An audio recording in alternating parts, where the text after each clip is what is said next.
Compared to old technology aircraft, the flight deck on the A330 is designed to be a comfortable, uncluttered environment in which to work.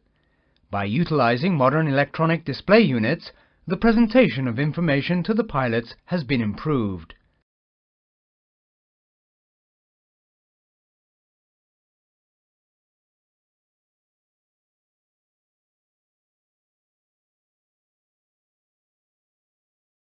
The Electronic Instrument System, EIS, consists of 6 identical liquid crystal display units, LCD.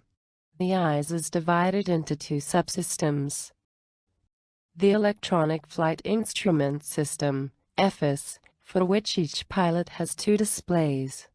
The Electronic Centralized Aircraft Monitoring System, ECAM, which uses the 2 displays in the center to provide information on the aircraft systems. Let's look at the EFIS system first.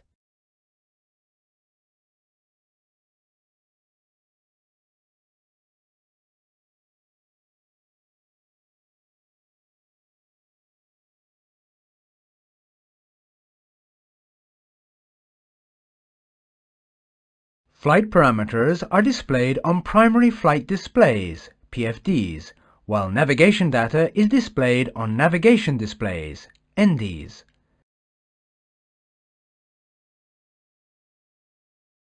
Outboard of the PFD are control knobs to adjust the brightness of the associated PFD and ND, or to turn the display off.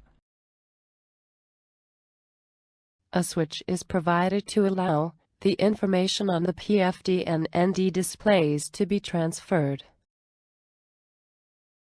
At the top of this panel, a switch allows the pilot to manually select the data source for his PFD, ND.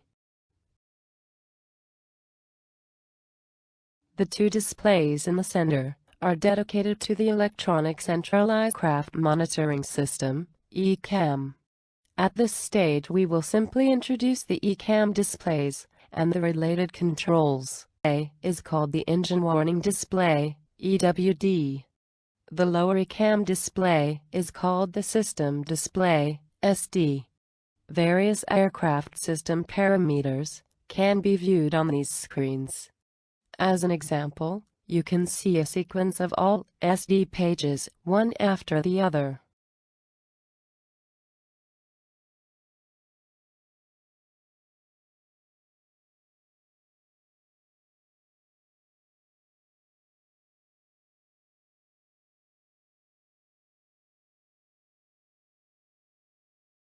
Another philosophy used on the flight deck is the lights out configuration.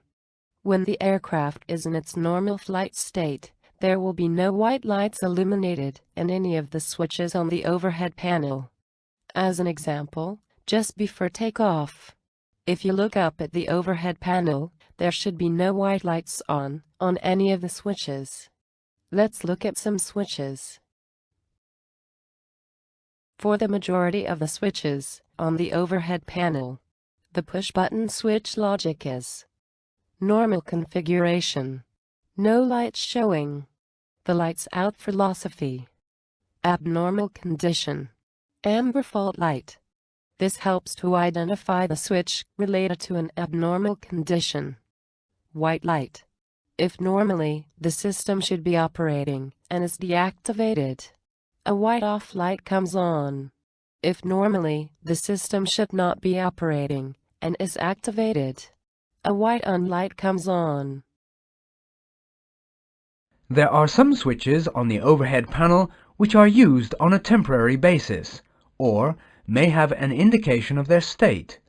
The logic is temporary selection for operational reasons, blue on light, for example anti-ice, and applicable system status, green light, for example APU available.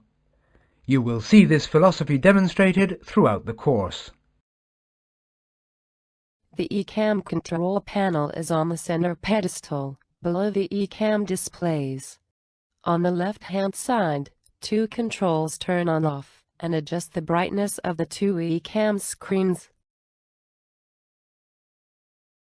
Just to the left of the ECAM lower screen is a switching panel for use in abnormal situations to restore data to the ECAM displays. You will use this panel in the EIS reconfiguration module. In front of each pilot there are two attention getters, a red master warning and an amber master caution. As a further means of getting the pilot's attention, there is a loudspeaker on each side of the cockpit for oral alerts and voice messages. Note, the loudspeakers can also be used to listen to radio communications and the intercom. Now, let's go back to the EIS system. For the EIS displays, data from the Air Data and Inertial Reference System, ADIRS, plus navigation data from the Flight Management and Guidance System, FMGS, is fed directly to three display management computers, DMC. The three identical display management computers process the data and generate the images to be displayed. Under normal circumstances, DMC-1 supplies EIS information to the captain's PFD and ND. DMC-2 supplies the first officer's PFD and ND. And DMC-3 is available as a backup. You will see the use of DMC-3 in the Abnormal Operation module.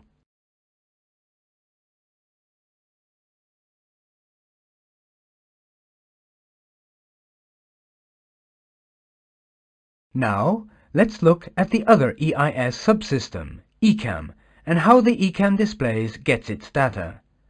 Sensors are fitted throughout the aircraft to monitor the various systems, including system controls operated in the flight deck. Data for certain parameters, for example, fuel quantity and primary engine indications, is routed directly from the system's sensors to the three DMCs. Note, there are separate channels within each DMC for ECAM and EIS. Each DMC can simultaneously supply one PFD, one FD, and both ECAM display units. For the majority of the systems, the sensors supply data to two System Data Acquisition Concentrators, SDAC. The SDACs acquire system data, process it, and send system page data to the three display management computers.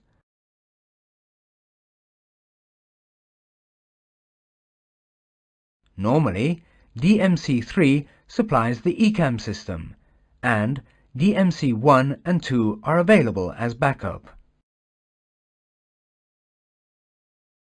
Two identical flight warning computers, FWC, receive data from the aircraft system sensors to generate red warnings and the SDACs to generate most of amber cautions. The flight warning computers then supply the DMCs for the display of alert messages, the attention getters, the loudspeakers for oral alerts and synthetic voice messages. All the components shown can be collectively called the ECAM system. We will study the use of the ECAM system in a separate module. In addition to EIS and ECAM, time measurement devices are provided.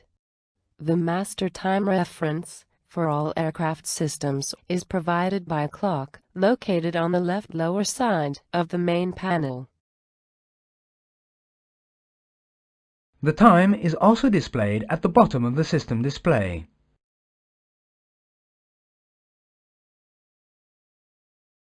In this module, we have introduced you to the Electronic Instrument System, with its two subsections, EIS and ECAM, and the clock.